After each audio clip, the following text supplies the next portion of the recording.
A man convicted of murder as a teenager made his case in front of a parole panel today. In January of 1996, then 14-year-old Paul Jensen and 16-year-old Sean Springer told a cab driver to take them to rural Fort Pierre.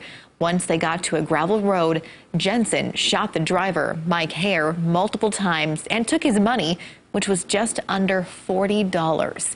He then got in the taxi as Springer drove off. KELOLAND's Kelly Volk listened in on today's hearing for Jensen and tells us what happened. Kelly? Yeah, Bridget, 14-year-old Jensen was originally sentenced to life in prison without parole. He was later resentenced to 200 years in prison with a chance at parole in 2021. That was because of a U.S. Supreme Court ruling that banned mandatory life sentences without parole for juveniles.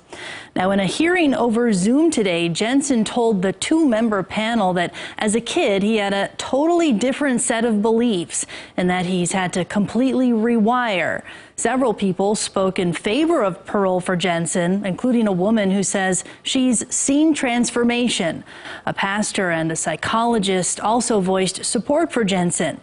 Now, several opponents also spoke up, including Mike's sister and one of his brothers, who's also the Walworth County State's attorney. The main thing that really struck me at the hearing today, again, was there was no apology. It's all about, this is what I have done.